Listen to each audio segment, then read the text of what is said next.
This is Daily Blast Live. We're talking about what you're talking about. Real, honest, entertaining, live. DBL starts right now. 3, 2. Welcome to DBL. It's Tuesday, May 4th. Jeff here with Stephanie and Brandon. You want to go for it? Stephanie, insert your May 4th, May the 4th be with you joke now. Go. I don't have one. I don't like Star Wars. That's pretty good. I wasn't going to say it either. I messed up the NSYNC thing. It's going to be May. And I prefer that. I figured everybody's going to do this joke, so I'm going to pass. Okay, but I have one. The great Yoda said, do or do not. There is no try.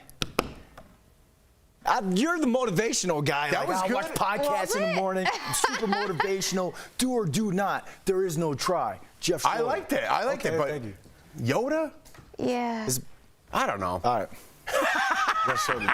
All right, we're off on the right foot here. As you may have heard, one of the richest couples in the world are getting divorced. Bill and Melinda Gates announced yesterday saying, after a great deal of thought and a lot of work on our relationship, we have made the decision to end our marriage. They were married for 27 years. They have 3 kids together and a fortune. Estimated, get this, $124 billion, according to Forbes. There's also no prenup, but they do have a bunch of assets to divide, obviously, including their 66,000 square foot home in Washington, worth a whopping $125 million. That's one of at least 4 other properties around the country.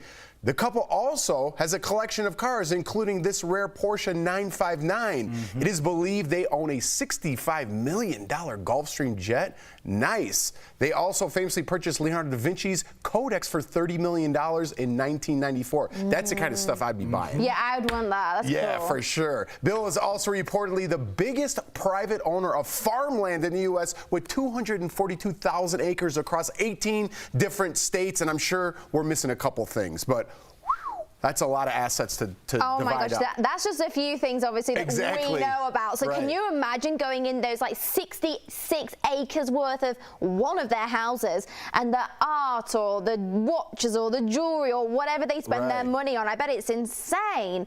But, you know, I read, Melinda isn't going to ask for spousal support. I don't think she needs it. No. I think she's going to be okay. What do you think, man? We're going to get to the Kardashian breakup news, which is... I think this is so far beyond anything. So this is better than... You'd rather hear about this divorce story than a Kardashian divorce story? This is so much money, $124 billion. It's not even like you could be like... everyone's happy. How do you split that up? Right, everybody's happy. Because I remember my rookie year, someone told me like it's cheaper to keep her, but in this case, no, it's not, because the same with Jeff Bezos. It sounds like it's on Ballers. It did the same. I think I did get it from Ballers, but it's the same thing in this case, to where it's like, you can split half your money and still be one of the richest people in the world. So it's like, go ahead, take the Kodaks. I don't even want the Kodaks. I don't even like Leonardo DiCaprio, Da Vinci, none of them. Da Vinci is a big difference. I would get stuff like that, the Leonardo DiCaprio. That would be really... The coats, I would have like T-Rex fossils in my house. That's what you'd fight for. Is that what you buy? Oh yeah, I would buy like historic stuff, cool paintings, cool people from the past. I think Leonardo da Vinci is one of the most interesting people that ever lived. Can you imagine? And like that book was like in the Da Vinci Code, and we see like little glimpses of it, and obviously that was probably a fake, I assume, or copied. In the Da Vinci Code? Yeah. I would think so. But oh my gosh, that was $30 million back in 1994. So just think of what it's worth. I can't even imagine what it's worth now. And we didn't even talk about all the farmland that he owns. Do you know how much that is going to be worth in the future? Some of the most, I think it's like the most private farmland in like all of America. Yeah, so I mean, his 3 kids are only getting $10 million each. We say only, and when you think of their amount of richness, that is like a drop in the ocean. That's like a couple of dollars to them, isn't it? That's like me saying, I'll buy you a coffee. But now, all right, we got to move on to the next story. But now the kids might say, I'm accustomed to a certain lifestyle. How about that now? But also now that they've broken up or they're splitting up, you never know. It might be one parent more than the other, like that says, you know, I don't want to give all the kids all the money because they should work for it. And the other person might be like, oh, okay, well, 10 million is still 10 million is still a lot of money, but maybe that could change because one of the parents could decide differently now. If you put $10 million like away for a year, the interest alone, you're going to start cranking out cash. So I'm not too worried about that. Fine. Okay, when it comes to dating, it appears Ben Affleck doesn't take no for an answer. A social media influencer went viral after claiming she was matched with Ben on the exclusive dating app Raya. She thought it was a fake, so she unmatched him, but then revealed on TikTok that Ben sent her a video message on Instagram. Let's have a look. Waking up in the morning, thinking about so many things. I just wish things would get better. I'm trying to get rid of them, but nothing seems to... Naveen, why did you unmatch me? It's me. That is creepy. Why is it so surprising? Isn't Raya an app for celebrities and athletes and wealthy people? So why would it be so... shocking that Ben Affleck. It's not shocking to me because I know numerous girls in LA that are on Raya and they've all heard from Ben Affleck. Really? Yes. Yes, and he goes out on a couple of dates with them and then leaves them. Let's put it that way. Hey. So I wasn't exactly shocked. So it's a rich. But I thought it was really creepy when he's like, "It's me." Like, ew. You wouldn't be a little if DMs are like, "Hey, what's up, Steph?" and it was Ben Affleck. You wouldn't be kind of like, "Hee hee." I'd probably find it a bit amusing and tell you guys and be like, "Oh look," but I wouldn't go out on a date with him. No way. Well, he's got a lot of baggage and a lot of things that have happened, and he's also apparently seen J-Lo again, so I wouldn't want to get in the mix of that. I'm not Madison. Well, apparently this girl didn't think it was creepy, so. Wait, but you guys are missing the point here. What's up? My beef is with Raya. You're supposed to be this exclusive dating app, and you have Ben Affleck and some TikTok star. That's not that exclusive, the TikTok star. You just got to have a recommendation to get on it. It's not that exclusive. I've got friends that, you know, aren't, how do I say this? Yeah, not even a TikTok star, and they're on Raya. So let's be honest then. He wasn't looking for love with that. He was looking for a hookup. Exactly. So he followed up like, hey, if what you said was true earlier, you did some great investigative reporting just now. 1000% true. He was looking for the hookup, like, hey, because I mean, look at the girl. I mean, she looks like a little Jennifer Garner in a little bit. Look at her, she's beautiful. But is he looking at her like this could be the stepmother of my kids? Come on. So at first I was upset with what she did because why is everyone putting everyone's business out there? Why are you screenshotting, putting the business? You know, what goes down in the DMs, it's supposed to stay in the DMs. Yeah, but that's what this app is for like celebrities to hook up with people with no attachments, right? That's kind of what it is. Basically, yeah. You know, like you know who I am, you know what I'm all about, you know I have money. I know you may or may not. I'm here for one thing. Are you here too? Hey, maybe someone will find love on it. You never know. Weirder things have happened. All right. I don't know. Jennifer Garner, TikTok. Oh, come on. What do you mean? I don't know if we'll be seeing this girl in the tabloids. She might be a really nice woman. Here's her 15 seconds of fame. And it was only like 5. All right, coming up on DBL. Actually, she's probably got 100 million followers on TikTok, and we're up here being like, "What's up with this girl?" I got a TV show. I don't have to be like, "Oh, J-Lo was in my DMs that one time I ghosted J-Lo." I guarantee if J-Lo messaged you, we'd all know about it. We'd hear about it every single day for like When's the last time I told you my dating life business? Huh? Yesterday. Okay. All right, coming up on DBL, we're talking with TV personality and podcast host Kelly Osbourne. She's keeping it 100 with DBL Nation. And Mark Wahlberg is taking a new movie role. Wait till you hear how many pounds he packed on. That's just in 3 weeks. Whoa.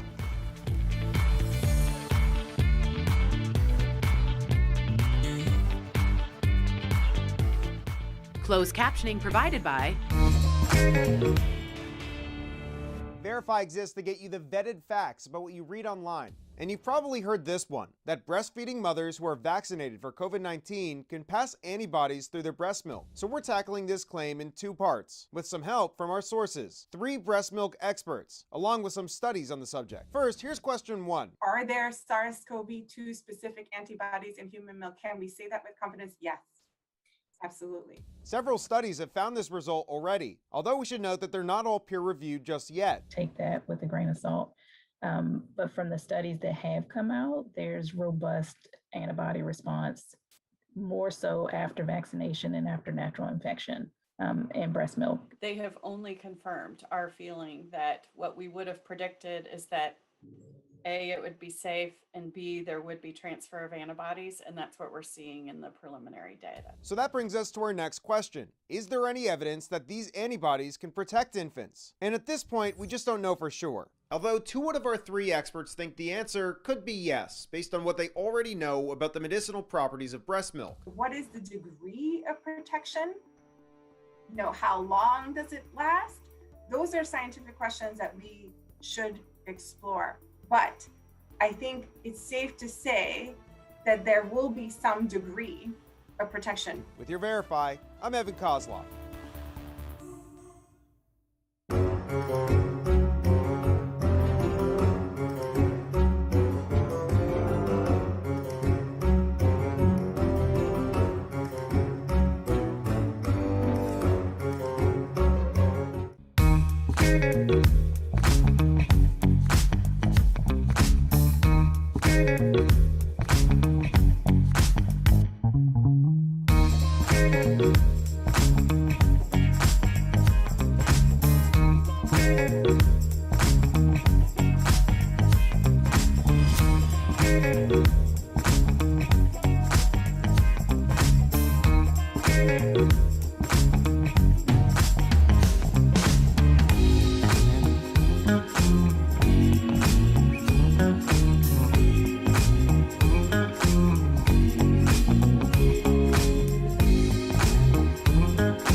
Welcome back to DBL. It looks like dad bods are all the rage with some celebrity men. Yesterday, we showed you this photo of Will Smith where he claimed, in his own words, to be in the worst shape of his life. Now, Mark Wahlberg has also packed on the pounds. He shared a before and after photo of his ripped body on the left. Obviously, I don't need to point it out there. And just a little heavier 3 weeks later. 3 weeks, how do you get like that? That weight gain is for a movie role. He plays a boxer turned priest in the upcoming film Father Stu.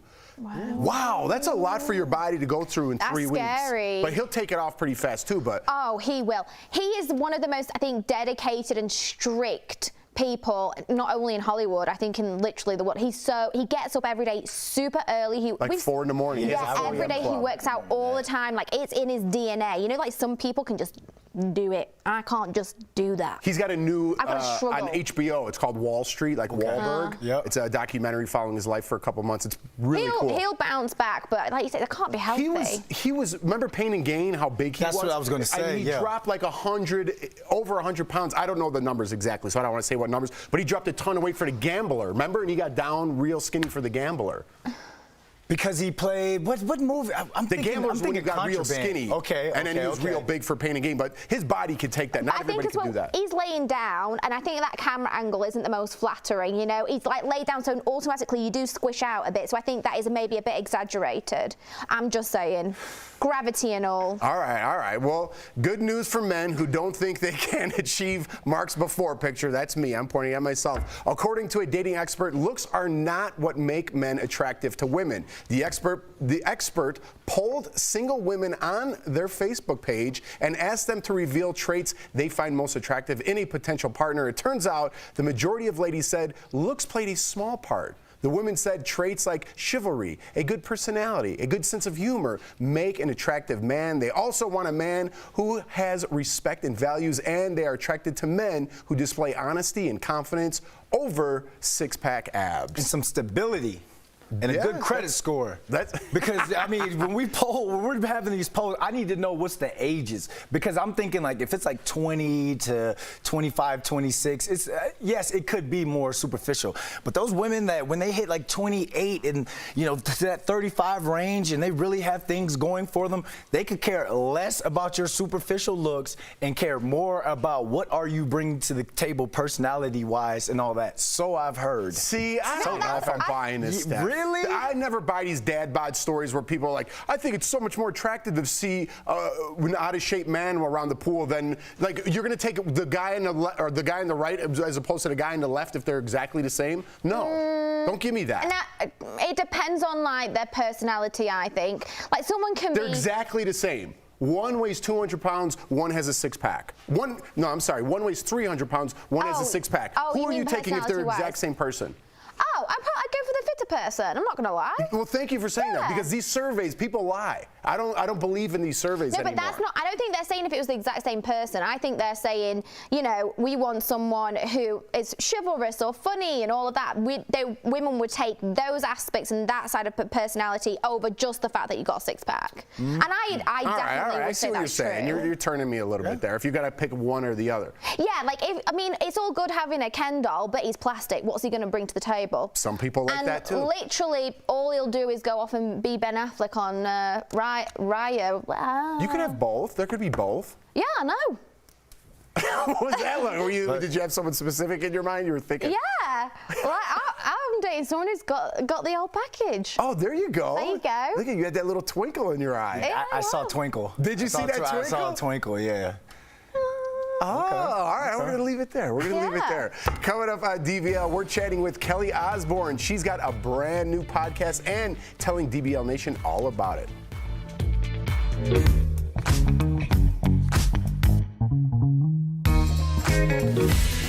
Kids don't play outside as much as they used to, and that's having an unusual side effect. Their eyesight is getting worse. Let's connect the dots. Nearsightedness is on the rise in kids. That's when you can see close objects clearly, but things far away are fuzzy. It can be caused by genetics and the environment, but experts say it has increased so rapidly that genetics aren't playing as big a role. In the United States alone, nearsightedness has gone up from 25% of the population in the 1970s to 42%. What's causing the increase? Experts say it's actually because children are getting less natural light. Researchers say exposure to daylight and focusing on things far away outside can delay the onset of nearsightedness. And the pandemic has made things worse. New research shows children's eyesight rapidly deteriorated during the quarantine. There's something you can do about it, though. Experts recommend a practice called 20-20-20. That's when you take regular breaks every 20 minutes to look at something 20 feet away for 20 seconds. And of course, more time outside can make a real difference. And that is Connecting the Dots.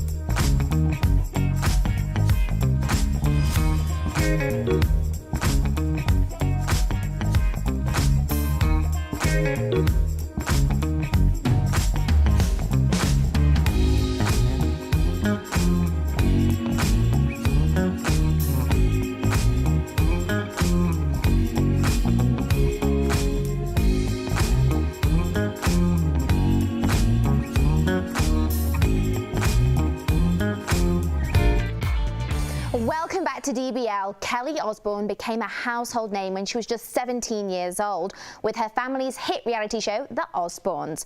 She has since dominated the airwaves as a host, and she has a brand new podcast. We caught up with her yesterday in today's Chatting with the Stars. Please welcome the one and only Kelly Osbourne. Yeah, yo! Good girl. Hi. Kelly, we have so much to talk to you about, but we also want to check in with you. 2 weeks ago, you announced your relapse. Now, addiction hits very close to home for me, and I really appreciate your transparency. It breaks down that stigma. You're helping people by speaking out. How are you doing right now? Really good. I am very open about what it is that happened and what I'm doing to get myself back on track, because it's all part of this journey, and I need to be honest because it's the only way I know how to hold myself accountable. I am doing an outpatient program again, just like a little therapy pick-me-up, for lack of a better term, and it's great. Like I want to get to the root of what it is that made me believe that I could drink like a normal person, because I can't, and just focus on staying happy and healthy, because I really was before I started drinking again. Like, I don't understand what happened, and that's the nature of addiction and how everything can just be fine. And then all of a sudden you're like, whoa, what happened? I didn't expect this. So it was difficult, a bump in the road, but we all have it. So I just wanted to be open and to the point about it, and kind of tackle it head on rather than lying about it, because I believe you're only as sick as your secrets, and if I could have gone on and nobody would have known. Yeah. But I don't think that would have made me any better. I think you're saving so many lives right now by saying this and just being open and honest, and I just appreciate that. Also, such a fan from the Osbournes. Okay. Moving on. I was like, oh my God, I have to freak out. I did want to ask you about getting sober, and is it harder being an Osbourne and having to get sober? I also kind of wanted to go off script here and just ask you, what are your thoughts on being California sober? I know we heard from Demi Lovato that she sometimes drinks, sometimes smokes weed, and you're saying I can't. Wanted to know your take on what that means to you. Okay, so I can't sometimes drink. That doesn't happen for me. So I don't understand that. That doesn't fall into my brain at all. That's not an option for me. Look, for me, life is the pursuit of happiness. and it's about what makes you happy. If you know, everybody works differently. There's not one set of rules for everyone, because when it comes to happiness, because it doesn't work that way. People have asked me about this. The only thing I can say is when people are like that, it means that they need a little bit of love and support, and something's not really going right in their life. So instead of sitting here and criticizing and dissecting her like everyone else does, I'm just going to sit here and say, I think a little bit more love and support and kindness, and I don't agree with it. That's all. I appreciate that honesty. Thank you. Well, before we go, your podcast comes out tomorrow, May 4th. I'm so excited. It does. I'm so excited. Is it true that you picked that date because it's a Star Wars day? Ooh. Tell us. Yeah. Because I'm like, may the 4th be with you. We're going to be with you on May the 4th, you know? And yeah, I'm a Star Wars nerd. You can thank my brother for that. But yeah, that's why I picked it. And, you know, our motto is what you call freaks, we call family. Everyone's welcome. Oh, and love that. It's about, you know, everything, nothing is off limits. We want this podcast to be that 45 minutes of just mental freedom, where you can switch off and listen to something stupid or reverent or funny or health education or whatever it may be we're talking about that will make you forget about, you know, am I going to be able to pay my mortgage? Am I going to be able to feed my kids? Like whatever it is that's going on, just a mental reprieve for 45 minutes. And that was our mission in doing this. And I got to tell you, your background's giving me joy. All those cause dolls. I love it's that. like goals. I love them. I'm obsessed. We're all jealous over here for many reasons. Thank you so much, Kelly Osbourne, for stopping by DBL. Make sure to check out her podcasting Thank you so debut. much for having me, ladies. We absolutely adore you. The Kelly Osbourne and Jeff Beecher Show. You got to check it out on Podcast One. Thank you, Kelly. Thanks, Kelly.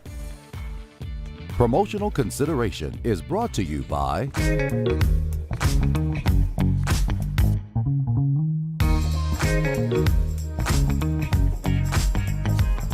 pandemic's taught us anything, it's that something happening on one side of the world could have a direct impact on our side of the world. And that's why the experts I spoke to say that the COVID-19 crisis in India could have repercussions here for public health and for economics.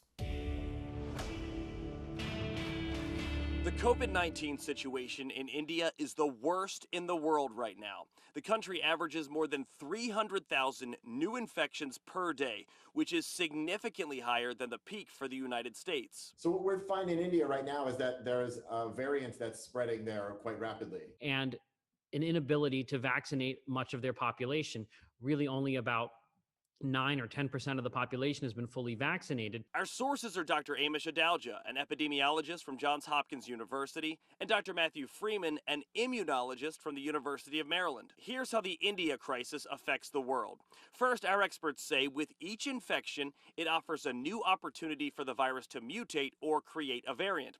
And those variants we've seen can spread faster or even evade some levels of immunization. And so the worry is that as there are spikes in India or in Europe or South Africa or South America, we see these increasing chance of these variants spreading quickly around the world and even into the United States. The second problem, according to Dr. Adalja, is India is also one of the main exporting countries of the vaccines for the world. Part of the plans to vaccinate the world hinged on India's ability to export vaccine that they manufactured there. Now all of their resources are rightly being directed towards their domestic population. And that's why our experts say that the COVID-19 health crisis in India is more of a global health concern. And going forward, we're going to have to see how world health leaders as well as U.S. leaders react to it. With your Verify, I'm Matt Gregory.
Welcome back to DBL. Many people believe life insurance is too expensive, but it's more affordable than you think. That's in today's Bang for Your Buck presented by The Hartford.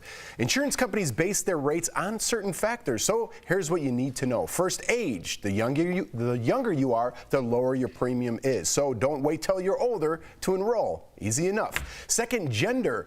Life expectancy for women is about 5 years longer than men. And lastly, health and lifestyle. If you have good medical history, no risky behavior, and a good driving record, you'll have a much lower premium. When it comes to quality and affordable insurance, the Buck's got your back. The Hartford will be happy to provide you solutions. Call the Hartford at 1-800-684-6085 or visit thehartford.com to learn more. I didn't know your driving record kind of coincided with life insurance. No, I didn't know that either. I guess maybe if you've been in a few accidents. Or going too fast. Or going too fast, yeah. Maybe if you've been at fault for things like that, that could really affect it, I suppose. Yeah, the Hartford's got our back. If that's the case, I should have a low premium. I Uber everywhere. Hey, that's good. Go. The Buck's got my back. The Buck's got your back, and so's your wallet. You don't have to pay for car insurance. Nah. All right, guys, DBL's new every day. We'll see you same time, same place tomorrow.